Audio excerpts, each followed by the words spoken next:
Shalom. Mari kita memulai ibadah kita. Saya undang semuanya untuk bangkit berdiri. Kita angkat pujian mahkota kehidupan.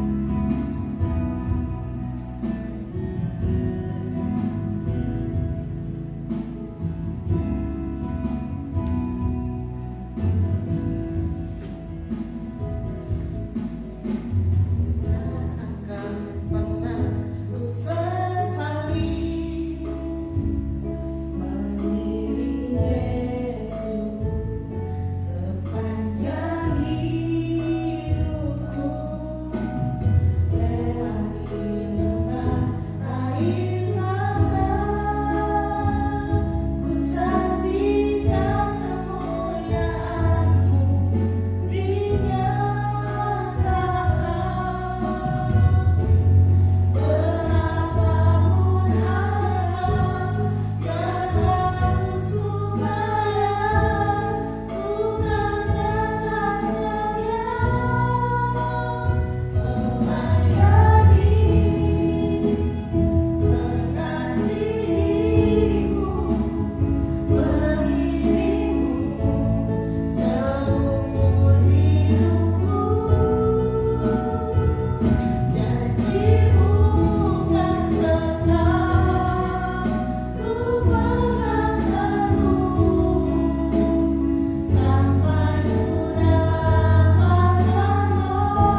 telah berdoa dan mengucap syukur.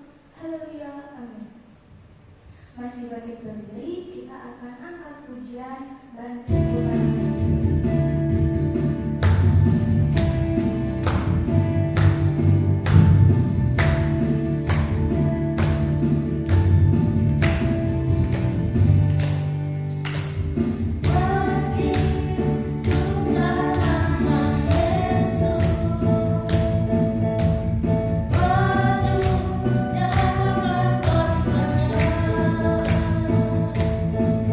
Kita buat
Tuhan, berkati persembahan kami Tuhan.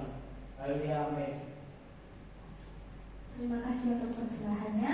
Kita akan angkat pujian dengan lelah. Kepada yang bertugas saya persilakan.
Matius 7 ayat yang ke-7. Saya bacakan dengan perikop hal pengabulan doa.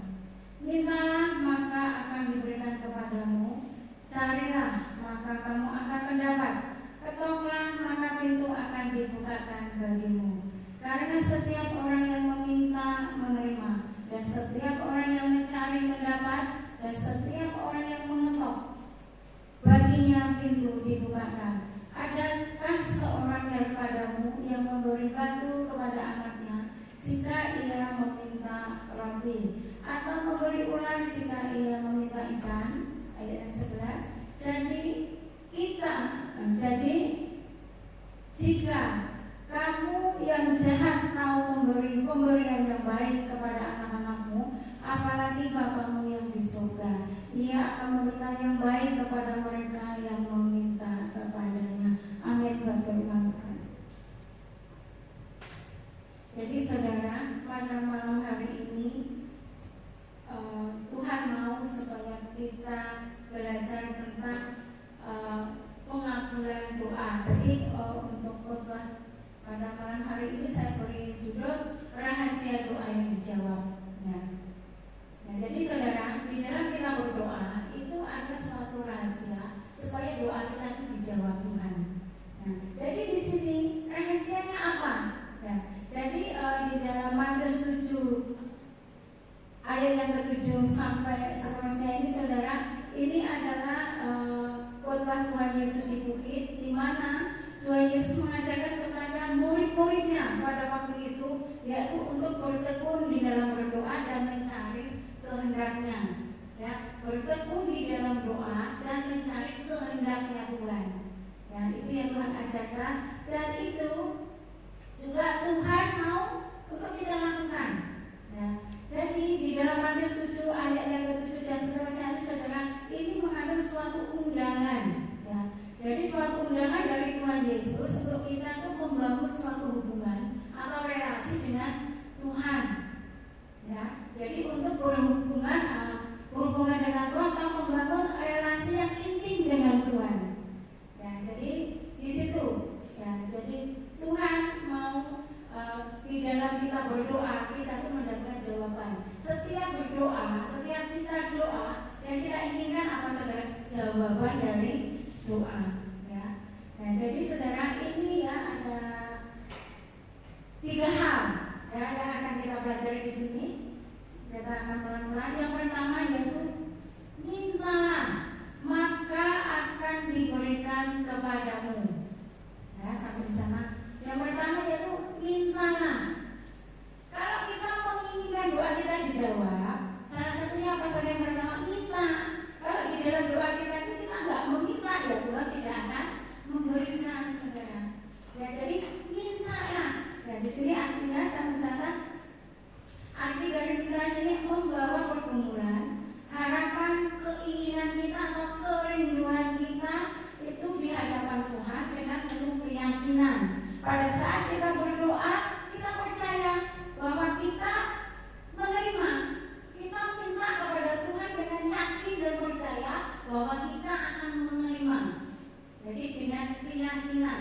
Nah, tetapi di sini yang Tuhan tekankan ya pada saat mengajar murid-muridnya kala itu yaitu berdoa dan sesuai kehendaknya. Jadi berdoa yang sesuai dengan kehendak Tuhan. Sama halnya dengan kita pada malam hari ini, ya. Kita harus bijaksana di dalam kita meminta sesuatu kepada Tuhan di dalam doa kita. Ya, segala sesuatu itu jangan yang kita minta itu hanya untuk memuaskan keinginan kita. Tetapi yang kita minta yaitu yang sesuai dengan apa keinginan Tuhan, apa yang dikehendaki Tuhan. Nah, saudara ingat firman Tuhan yang disampaikan pada saat kita kemarin ibadah kenaikan Tuhan Yesus di Pantai Embang ya waktu itu. Perhatikan firman Tuhan. Ya, firman Tuhan yang disampaikan pada saat itu bahwa Tuhan Yesus itu naik ke surga menyediakan tempat. Nah, pada saat Tuhan Yesus naik ke surga tidak dibiarkannya murid-muridnya ya orang-orang percaya itu mereka yatim piatu bersedia tidak, tetapi Tuhan mengirimkan penghibur yaitu penolong yaitu Roh Kudus. Jadi Tuhan Yesus naik ke surga. Di situ ada Tuhan meminta Roh Kudus diturunkan untuk murid-muridnya waktu itu. Ya, jadi dan juga orang-orang yang percaya. Jadi kita kepada Bapa untuk diturunkan. Kalau Tuhan Yesus tidak naik ke surga, Roh Kudus itu tidak akan datang. Jadi Roh Kudus yang tinggal di dalam diri setiap orang-orang percaya. Ya, jadi kita harus bijaksana di dalam meminta. Karena apa saudara? Roh Kudus itu adalah sesuatu yang sangat berharga untuk kita anak-anak Tuhan. Ya, kalau kita nggak ada Roh Kudus itu berbahaya. Karena apa saudara? Tuhan Bapa melihat kita bukan secara fisik. Mau body kita itu kutilan dan kurus tinggi langsing. Tetapi kalau di dalam tidak ada Roh Kudus Tuhan tidak melihat body. Mau bodinya kotak seperti apapun Tuhan tidak memperhatikan itu. Yang Tuhan lihat pada diri kita adalah rohnya. Yaitu Roh Kudus yang di dalam diri kita itu yang Tuhan lihat. Ya, jadi kita jangan meminta sesuatu yang nantinya bisa hilang. Kecantikan, kegantengan itu bisa hilang. Kalau sekarang ya masih muda-muda ini kan glowing semua, cantik-cantik. Coba nanti sudah 70 ya, sudah pada keriput semua ya. Saya juga sudah keriput ya, sudah hampir 50 ya.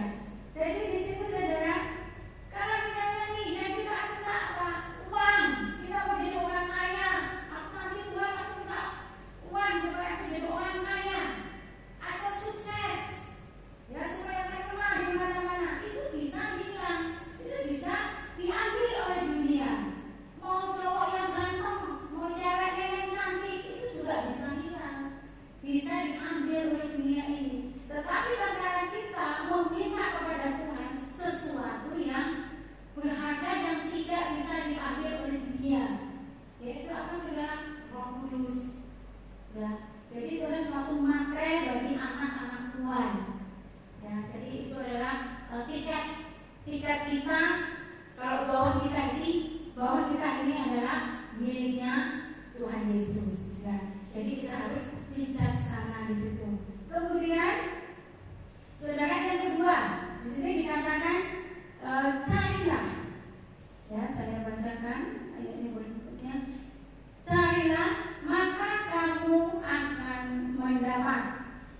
Nah, jadi saudara, rahasia doa yang dijawab yang kedua yaitu carilah. Pada saat kita mencari, maka kita akan mendapatkan. Nah, kata carilah di sini saudara saya mencatat. Ya, di sini artinya mengajarkan tindakan proaktif. Ya, mencari berarti berusaha sungguh-sungguh untuk mengenal Tuhan dan hidup di jalannya, hidup dalam kebenarannya, hidup di dalam firman-Nya. Jadi kata carilah di sini adalah suatu bentuk tindakan. Jadi bukan hanya pasif. Nah, pasif di sini contohnya begini, kita menginginkan sesuatu, ya, tetapi kita hanya berdoa terus, berdoa tok tapi tidak berusaha. Ya, tapi di sini yang Tuhan mau ya, kita pada saat kita berdoa, kita meminta, kita ini mencari Tuhan dengan sungguh-sungguh. Ya, yaitu apa saudara, dengan kita mencari Tuhan dengan sungguh-sungguh dan kita hidup di dalam firman-Nya, hidup di dalam jalannya Tuhan. Ya, contoh seperti ini saudara.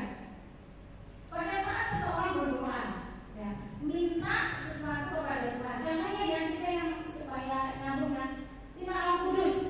Ya.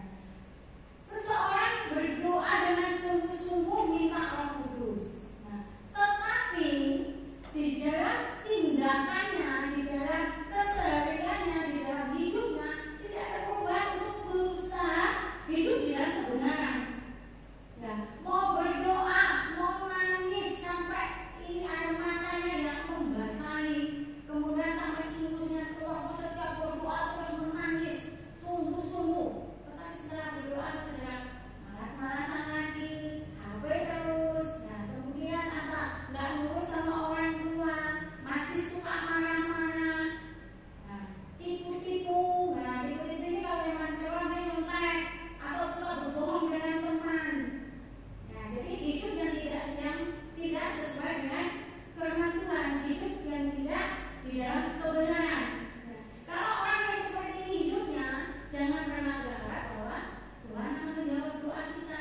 Tuhan tidak sembarangan memberikan apa yang menjadi miliknya.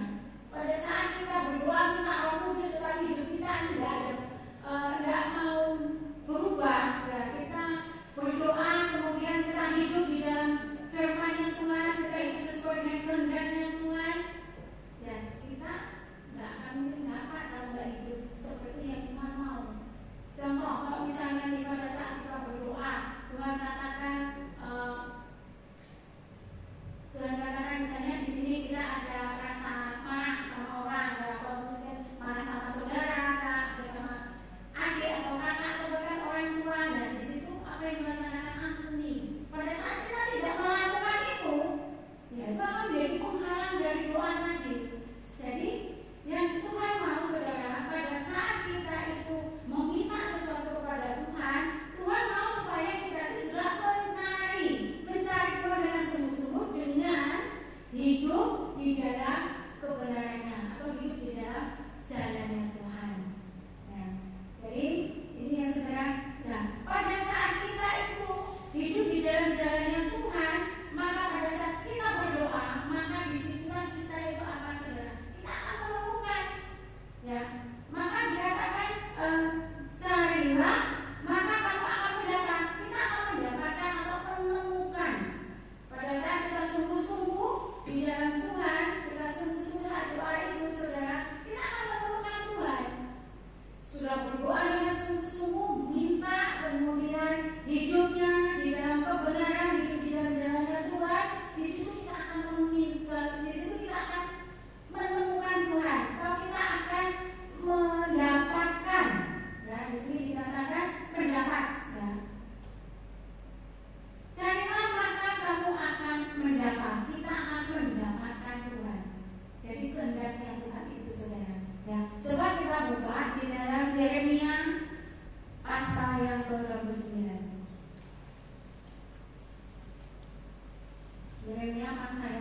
29 ayatnya yang ke-12.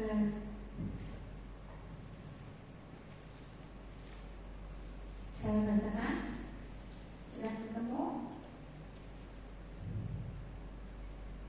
Saya bacakan saudara ya, yaitu Yeremia pasal yang ke-29 ayat yang ke-12. Dan apabila kamu berseru dan datang untuk berdoa kepadaku, maka aku akan mendengarkan kamu. Berikut yang ke-13, apabila kamu mencari aku, kamu akan menemukan aku. Apabila kamu menanyakan aku dengan segenap hati, aku akan memberi kamu menemukan aku. Sampai di sana. Ya, jadi saudara, ini adalah janji Tuhan. Pada saat kita mencari Tuhan dengan sungguh-sungguh, ya, kita akan menemukan Tuhan. Pada saat kita menemukan atau mendapatkan Tuhan, maka kita akan tahu kehendak Tuhan atas hidup kita. Karena begini saudara, setiap kita itu dipilih oleh Tuhan, setiap kita itu dipanggil oleh Tuhan untuk menjadi anak-anaknya. Bahkan saya percaya bahwa kita semua yang ada ini adalah orang-orang yang dipilih oleh Tuhan. Berarti apa saudara? Tuhan itu punya rencana atas setiap hidup kita. Jadi kita ada di dunia itu bukan kebetulan ada saudara. Ya, oh saya lahir di dunia berarti saya untuk menikmati aja di dunia. Habis itu pakunya pulang dan pulang. Maksudnya pakunya menilai yang enggak saudara. Tuhan itu punya rencana yang besar atas hidup setiap kita. Saya dan saudara semuanya. Jadi di situ saudara, kita harus mencari tahu. Kita bertanya kepada Tuhan, apa sih Tuhan yang harus aku lakukan untuk Engkau? Kenapa Engkau menjadikan aku ini anakmu? Engkau menjadikan aku milikmu? Berarti apa saudara? Tuhan mau supaya kita melakukan kehendak-Nya. Ya, jadi saudara minta, ya, kita minta Roh Kudus, kemudian kita juga mencari Tuhan dengan sungguh-sungguh. Kita hidup di dalam kebenarannya supaya agar kita bisa menemukan Tuhan, sehingga kita tahu apa yang dikehendaki Tuhan atas hidup kita.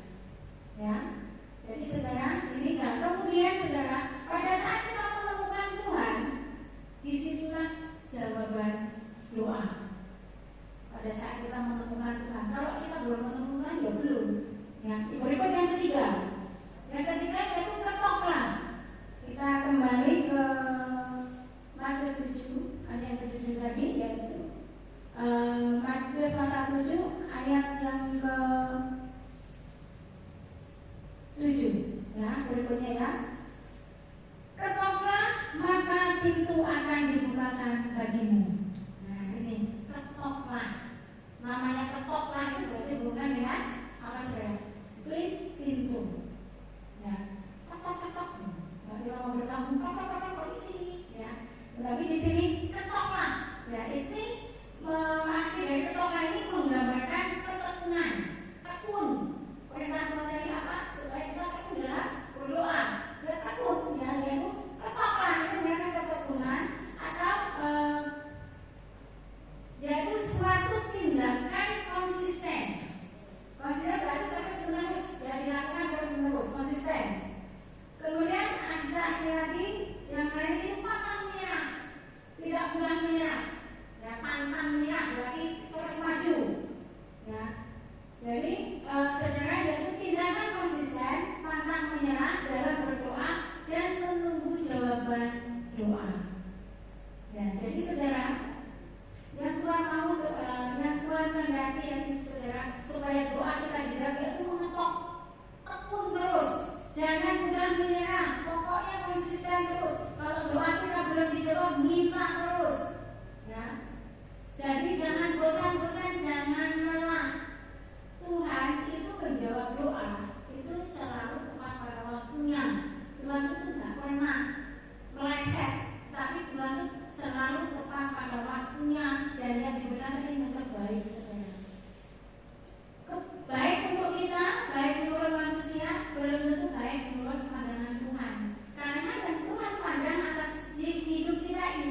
Ya, ini masih hari keberapa ini ya?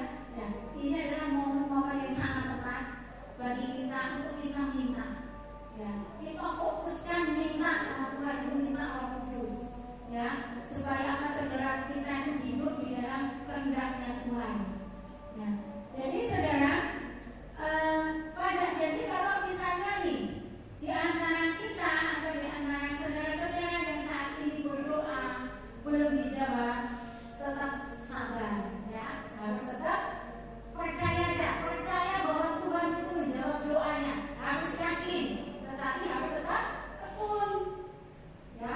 Jadi dikatakan konsisten, ya. Jadi sabar menunggu jawaban doa, ya. Karena di dalam itu semua ada janji-janji Tuhan itu tadi, yaitu meminta maka akan menerima, mencari akan mendapatkan, dan mengetuk pintu maka pintu itu akan dibukakan.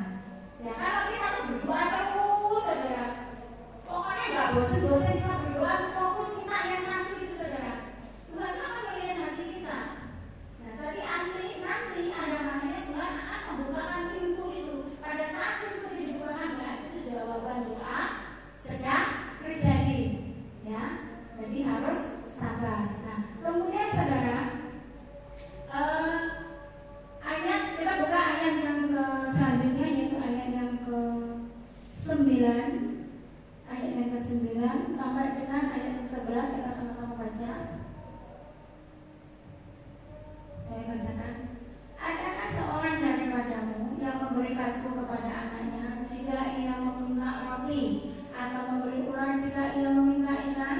Jadi, jika kamu yang jahat tahu memberi pemberian yang baik kepada anak-anakmu, apalagi Bapamu yang di surga, ia akan memberikan yang baik kepada mereka yang meminta kepadanya. Nah, jadi saudara, ayat yang ke-9 ini tadi saudara dikatakan bahwa jika kita, ya, orang tua, ya, saya kan sudah menjadi orang tua, saya tahu memberikan yang terbaik. Saya sebagai orang tua, saya tahu memberikan yang terbaik buat anak-anak saya. Ya, saudara sama, saudara mendapatkan sesuatu yang terbaik dari orang tua, ya. Jadi kita manusia yang berdosa saja tahu memberi yang baik untuk anak-anaknya, ya. Nah, di sini dikatakan,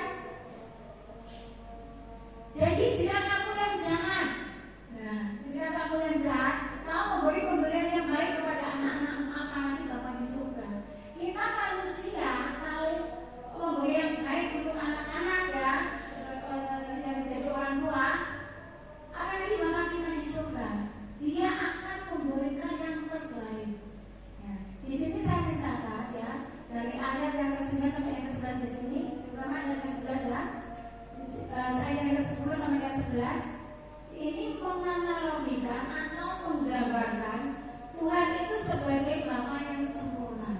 Ia pasti memberikan yang terbaik bagi anak-anaknya, bukan memberikan yang membahayakan.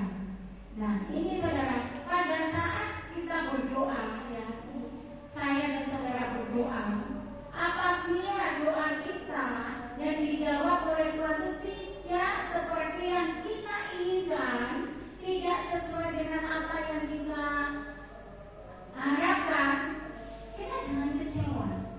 Tuhan itu memberikan yang terbaik. Karena apa? Tuhan tahu masa depan kita. Tuhan itu merancangkan segala sesuatu yang terbaik bagi setiap anak-anaknya. Kita baca di dalam Yeremia 29. Kembali tadi, ya, Yeremia 29 ayat yang ke-11.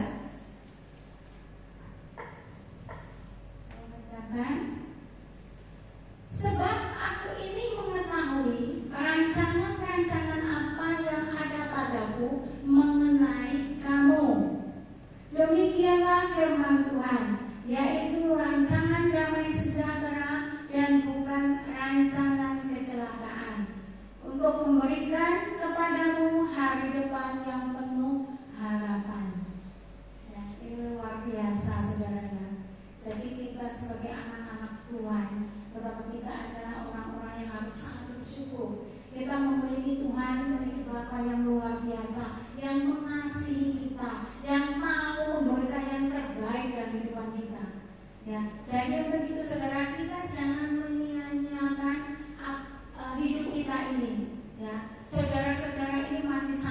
muda. Ya, jadi saudara-saudara ini adalah generasi Tuhan di masa mendatang. Minta sesuatu yang tidak bisa diambil oleh dunia.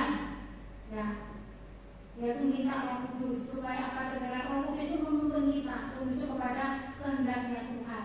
Roh Kudus itu juga akan menolong kita untuk memampukan kita melakukan apa yang Tuhan kehendaki untuk kita kerjakan. Ya, jadi saudara, sebelum saya tutup pertemuan ini, saya sedikit akan bercerita ya, atau menunjukkan kita kesaksian. Ya, ini terutama anak-anak muda yang mungkin usia yang menginjak untuk masa-masa cari pasangan. Ya, jadi biasanya kalau orang seperti ini kan berdoa ya, berkumul, siapa pasanganku ya, seperti itu ya. Jadi sedikit saya kasih dari saya ya. Jadi begini saudara, dulu sebelum saya menikah, saya berdoa, saya minta kepada Tuhan. Doa saya begini saudara, Tuhan, jika Engkau berkehendak Engkau beri pasangan, aku minta Engkau yang memilih, bukan aku, karena aku percaya bahwa Engkau tahu masa depanku. Itu yang saya lakukan pada saat saya berdoa. Nah, pada kenyataannya, pada saat mulut saya mengatakan demikian, saya berdoa, pikiran saya ini beda dengan Tuhan. Ya, jadi pikiran saya sebagai manusia, saya tuh melihat fisik. Ya, jadi mau saya, keinginan saya tuh pengen punya suami yang ganteng. Nah, ya, kayak banyak bilang makin si ganteng ya. Jadi pengennya saya seperti itu, yang ganteng, yang bodinya apa yang bersinar six pack pokoknya. Nah, maunya seperti itu. Ya, saya nggak mengajak diri saya waktu itu ya. Keinginan saya seperti itu. Nah, pada saat saya berdoa, pikiran saya itu yang baik-baik itu. Nah, ternyata apa saudara? Jawaban Tuhan itu apa? Suami saya yang datang. Ya, saya jadi suami saya maksudnya. Ya, dia datang. Nah, saya kaget waktu beliau datang. Kemudian saya protes sama Tuhan saudara. Saya bilang gini sama Tuhan, Tuhan, kok dia yang datang? Kenapa nggak yang seperti ini? Ya, jujur aja saudara, yang waktu itu sebelum saya ketemu suami saya kan sudah punya teman dekat. Nah, teman dekat itu ya. Tetapi kita berpisah karena seperti itu. Sedangkan saya tuh cinta lah sama dia. Ya, jadi saya itu kalau bilang orang bahasa Jawanya itu cinta sekonyong-konyong. Dan cinta sekonyong-konyong badannya. Jadi soalnya apa? Cinta pandangan pertama. Jadi maksudnya cinta pertama. Ya, jadi di situ pikiran saya si dia. Tetapi apa? Tuhan mengirim yang sekarang menjadi suami saya. Saya protes, kenapa Tuhan dia yang datang? Kenapa enggak si dia? Yang saya angan-angan itu. Saudara tahu, pada saat saya protes sama Tuhan, tiba-tiba saudara saya, kakak saya masuk ke kamar saya dan membawa Alkitab. Alkitab ini dibawa. Kemudian tiba-tiba mendatangi saya dan dia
puji Tuhan saudara, sampai dengan hari ini artinya apa? Kami menikah dan sudah punya 2 putri, ya. Itu luar biasa. Saya sangat bersyukur karena saudara tahu bahwa menurut pandangan saya suami saya adalah orang yang baik. Ya.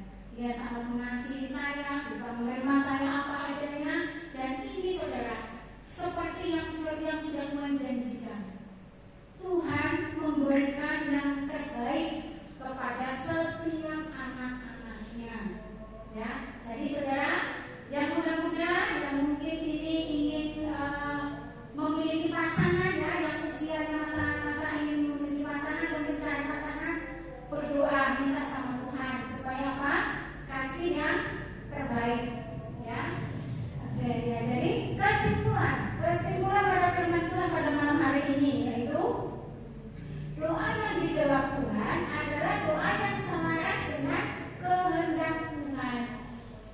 Nah, jadi pada saat kita meminta sesuatu dan kita minta jawaban Tuhan, itu harus selaras dengan kehendaknya Tuhan, bukan kehendak kita sebagai manusia. Ya, karena tadi dikatakan bahwa rancangan Tuhan itu adalah damai sejahtera dan masa depan yang penuh dengan harapan. Ya, amin buat firman Tuhan. Saya serahkan kepada Kak Agus, Ketua Pemuda.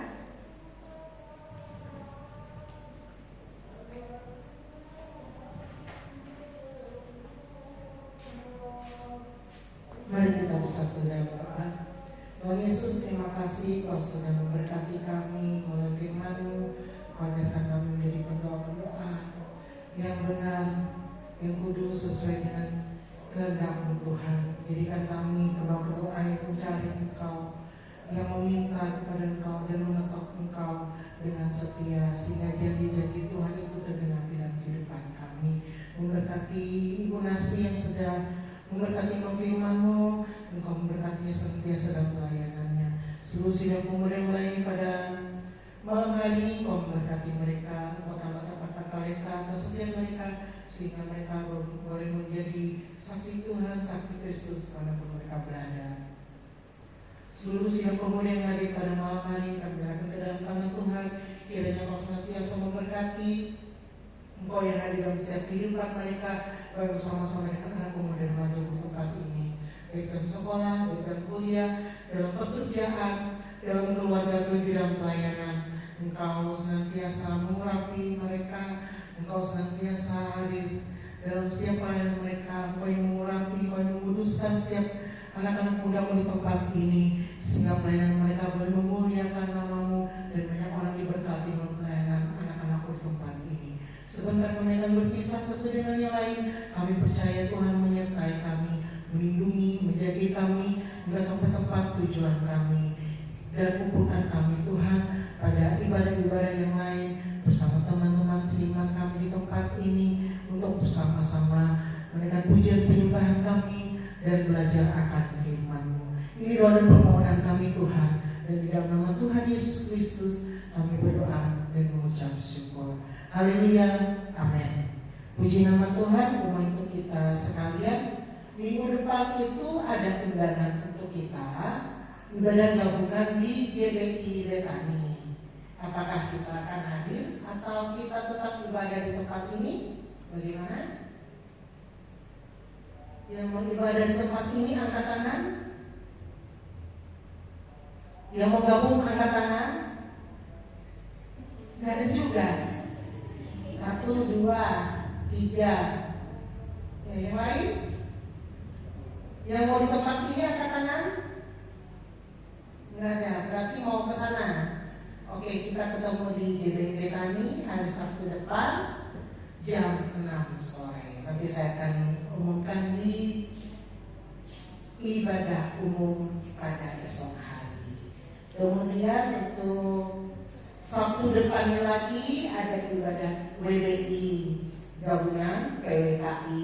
Jadi teman-teman di sini diharapkan partisipasinya, bantu mama-mamanya, bantu ibu-ibu di tempat ini, baik yang laki-laki maupun perempuan. Yang laki-laki bantu mengamankan parkiran, bantu mengamankan kendaraan kendaraan, kemudian perempuan bisa bantu konsumsi, bantu penerima tamu dan pengedar kantong persembahan ya, Ibu Narsi ya. Nanti bisa dikoordinir oleh Ibu Narsi. Ibu Kristina tidak ada ya. Tapi Ibu Narsi nanti bisa mengkoordinir untuk 2 minggu ke depan. Itu saja yang dapat saya sampaikan. Selamat malam minggu, selamat beraktivitas.